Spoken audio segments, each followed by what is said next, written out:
चलिए, भारत माता की जय, भारत माता की जय। पिछले लगभग पूरा एक सप्ताह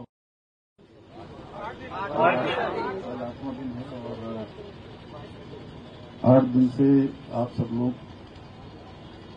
परीक्षा के दिन से ही लगातार आप लोगों के मन में शंका, संदेह और जो भी शिकायतें आई हैं उसके संबंध में आप सब लोग यहाँ पर बैठे हैं। और सच में मुझे भी एक एक दिन जो है बड़ा भारी लग रहा था कि आप लोग बैठे हैं, इतनी गर्मी हो रही है और त्योहार का भी समय है। छात्रों का एक बड़ा समूह जगह जगह पर, उनका कोई अविश्वास, कोई संदेह उनके मन में न रहे, ये मेरे मन में भी बहुत ही इच्छा थी। और पहले दिन भाई राम पंडवाल जी मुझे मिले थे और उस दिन भी मैंने आपको बहुत आश्वस्त किया था कि आपकी जो भी शंका समाधान है, जो भी मन में किसी प्रकार का संदेह है, उसको हम लोग निश्चित रूप से दूर करेंगे। और मुझे अच्छा लगा कि आप लोगों ने यहाँ पर बहुत परेशानी भी हुई और मैं जानता हूँ इसमें परेशानी का वो है, इतने दिनों तक आंदोलन चलाना कठिन काम है। दूर से बड़ा अच्छा लगता है देखने में, लेकिन जो लोग बैठे होते हैं, अभी बॉबी ने बताया ही सारी बात, रोहन जी भी हैं, सुदेश जी भी हैं मेरे साथ, यहाँ के आपके स्थानीय विधायक ये भी संयोग से आज मेरे साथ अभी कहीं से आ गए। इनको मैंने बताया भी नहीं कि मैं आपके पास आने वाला हूँ, इनको पता भी नहीं होगा। आपको पता था कि सच में बताइए? बिल्कुल पता नहीं था। मैंने जब हम वहाँ पे पहुंचे तो पता हो गया था कि आप जा रहे हैं। और हमारे बहुत सारे साथी जो अलग अलग माध्यमों से लगातार मेरे संपर्क में रहे हैं। देखिए, मेरा एक ही संकल्प है कि आप लोगों की जो परीक्षा भर्ती प्रक्रिया है वो पूरी तरह से पारदर्शितापूर्ण होनी चाहिए और ये मेरा संकल्प है। इस संकल्प को लेकर मैंने लगातार काम किया है।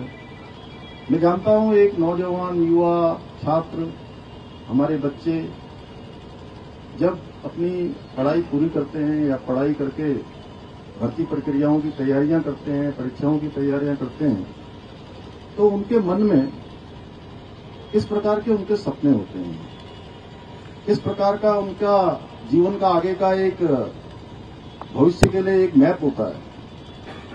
और वो मैप अगर उनकी आशा के अनुरूप आगे नहीं बढ़ता है, उसमें संदेह आ जाता है, उसमें प्रश्न चिन्ह किंतु परंतु खड़ा हो जाता है, तो निश्चित रूप से जिस प्रकार से युवाओं को एक युवा जोश भी होता है, मैंने भी आप ही सबकी तरह बचपन से ही बहुत सामान्य स्थितियां देखी हैं, परिस्थितियां देखी हैं और छात्र जीवन में भी, विद्यार्थी जीवन में भी छात्र छात्राओं के बीच में काम किया है, युवा नौजवानों के बीच में भी काम किया है और एक सामान्य स्थिति और परिस्थिति से ही हम सब लोग निकले हैं। हमारा सबका परिवेश एक जैसा है और देवभूमि उत्तराखंड में सभी छात्र छात्राओं के मन में यही रहता है कि हमको पढ़ाई लिखाई करने के बाद केवल औपचारिक रूप से पढ़ाई लिखाई नहीं करनी है, पढ़ाई लिखाई के बाद हमको सरकारी नौकरियों में ही जाना है। और हमारे यहाँ का एक पहले से भी कल्चर रहा है, आपने देखा होगा, पहले फौज में जाने का एक हमारे यहाँ बहुत बड़ी संस्कृति रही है। हर एक परिवार से कोई न कोई फौज में होता है। मेरा परिवार हो, आपका परिवार हो, इनका परिवार हो, हमारे सबके परिवारों में से किसी के चाचा फौज में होंगे, किसी के पापा फौज में होंगे, किसी का भाई होगा, किसी के मामा होंगे, कोई न कोई रिश्तेदारी नातेदारी में दूर दूर तक देखेंगे तो फौज में जाते हैं। और बड़े सम्मान की बात भी हमारे लिए देवभूमि के लोगों के लिए मानी जाती है, इसीलिए इसको देवभूमि के साथ वीरभूमि भी कहते हैं।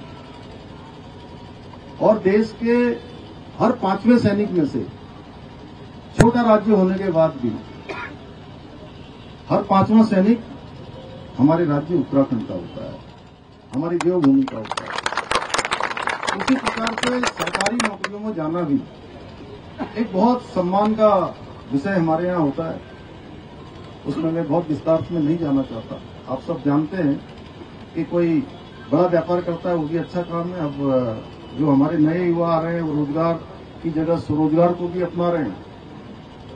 लेकिन आज भी सरकारी नौकरी में जाना हर एक युवा का सपना होता है और उसमें ही कहीं प्रश्न चिन्ह खड़ा हो जाए तो सच में बहुत दुविधापूर्ण स्थिति है। वो आप लोगों के लिए नहीं, मेरे लिए भी है, व्यवस्था के लिए भी है।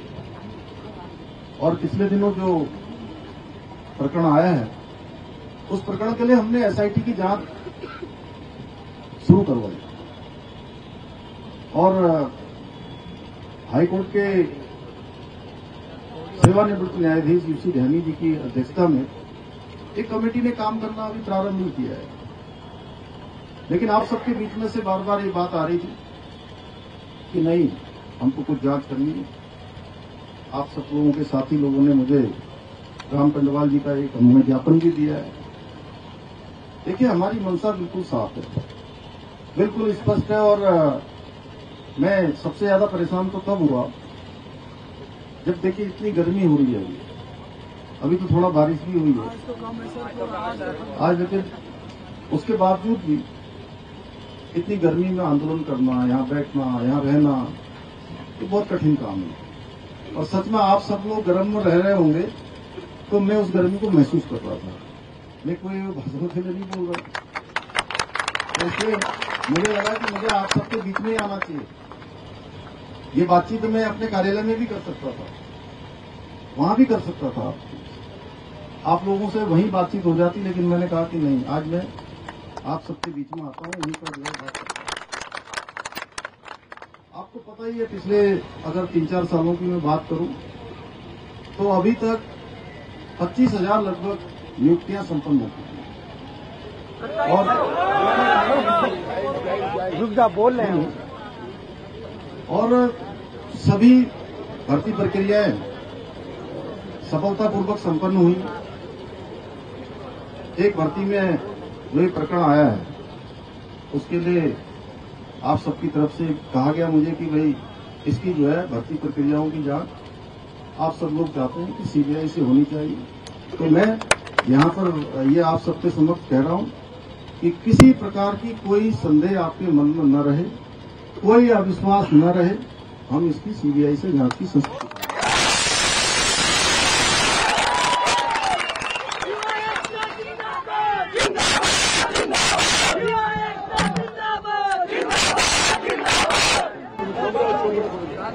और पिछले दिनों इसकी जांच की प्रक्रिया चल रही है, एसआईटी जांच कर रही है। मुझे लगता है राम जी आप लोग आज मिले थे, शायद मिले हैं और यूसी ध्यानी जी उसकी जांच कर रहे हैं। ये भी देंगे, सारे तथ्य सब जगह से इकट्ठे करे जा रहे हैं। एसआईटी जांच में या यूसी ध्यानी जी जिस जांच को सुपरविजन कर रहे हैं क्योंकि न्यायाधीश हैं, और उस जांच में कहीं पर भी कोई आता है तो सरकार की तरफ से किसी भी अगले कदम के लिए भी कोई कहीं रुकावट हमारी तरफ से नहीं है। और जो तीसरा आपने कहा है कि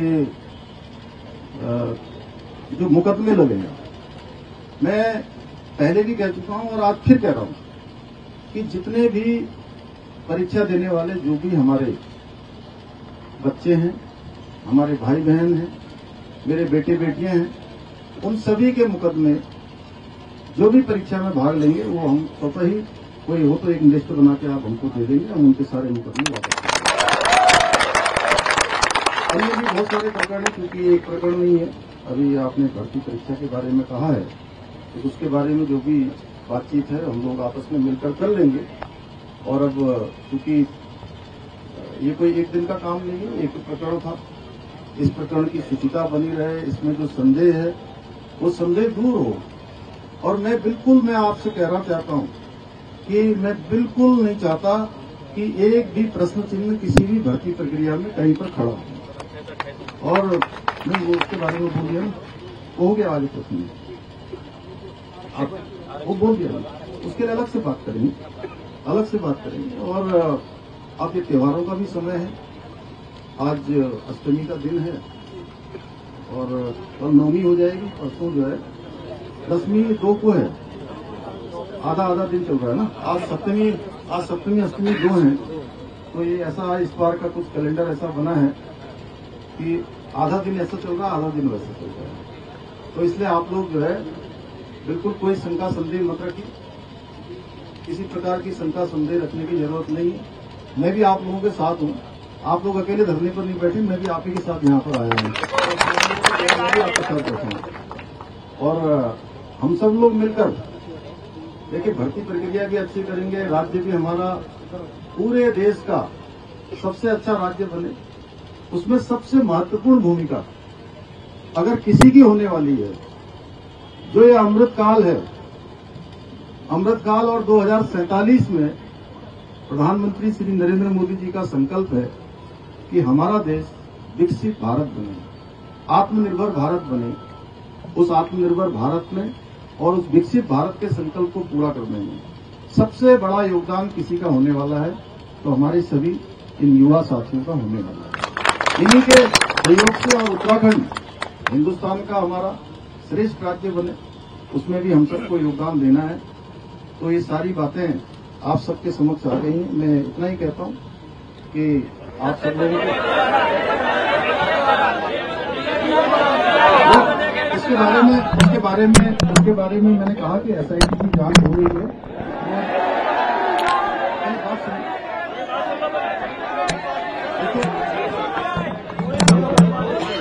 जितने भी मांगे आई हैं वो सारी की सारी जो भी अभी हम सबसे ज्यादा कर सकते हैं, बाकी ये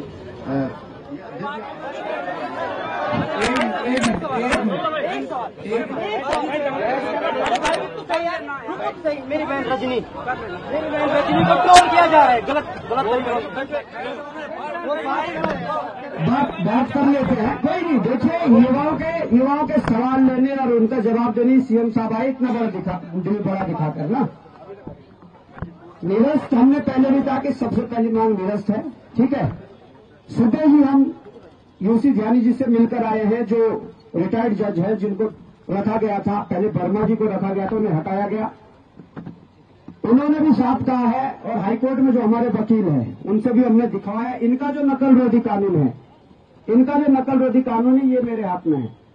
इस नकल रोधी कानून के 5वें क्लॉज में साफ तौर पर यह दर्शाया गया है, मैंने हाईलाइट किया इस चीज को, आपको एक एक बच्चे के व्हाट्सएप में इस चीज को भेज दिया जाएगा। इसमें साफ दर्शाया गया है कि परीक्षा के दौरान एक भी प्रश्न डिजिटल रूप में या किसी भी माध्यम से बाहर आता है तो वो लीक की श्रेणी में माना जाएगा और वो निरस्त होगा। और जहां तक सीएम साहब से हमने बात की, उनका कहना है कि ये आदेश आयोग को निकालना है, और आयोग तब आदेश निकालेगा अगर यहां से या तो ध्यानी जी लिख के देंगे जो रिटायर्ड जज है, या एसआईटी वाले 1-2 लाइन लिख के देंगे कि ये ऐसा है। तो ठीक है सर, आप यहां पर आए और आपने सीबीआई के लिए संस्तुति के बारे में आपने यहां पे on the spot on camera और लेटर पे मार्क करके किया है। मैं चाहता हूं कि अगर आप इसको यहीं पे पूरा लिख देंगे कि सीबीआई की संस्तुति है, ये आपकी हमारी बड़ी जीत है। परीक्षा निरस्त की जो जहां तक बात है, ये कानून है, ये वो कानून है जिस कानून के तहत निरस्त होना तय है, पर मैं सर निवेदन करना चाहूंगा, सर सुनिए, मैं निवेदन करना चाहूंगा कि आप लोगों ने जो समय सीमा 1 महीने की रखी गई थी, सर ये बहुत ज्यादा है। मैं चाहता हूं कि आप 5-7 दिन के अंदर इस पर 5 या 7 दिन के अंदर सर प्लीज, ये बड़ी रिक्वेस्ट है, क्योंकि जांच होते रहेगी, पर इसकी निरस्त करने की जो अवधि है 5-7 दिन में, वो एसआईटी हो या ध्यानी जी हो। ये चूंकि आयोग से जुड़ा हुआ विषय है और इसमें एक एसआईटी जांच करेंगे, हम लोग ये उनसे अनुरोध करेंगे कि जल्दी से जल्दी जो है, अरे अब आप शांत रहो भाई, आप ही को सुनने तो आए हैं यहाँ, अगर आप भी बोलोगे तो फिर मैं क्या बोलूंगा, बोलो। तो उसमें जैसा अभी कहा कि जो है कि वो एसआईटी और आयोग और जस्टिस साहब तीनों मिलकर जो है इस पर काम कर रहे हैं, और जैसी उनकी संस्तुति आएगी उसके अनुसार कार्रवाई होगी।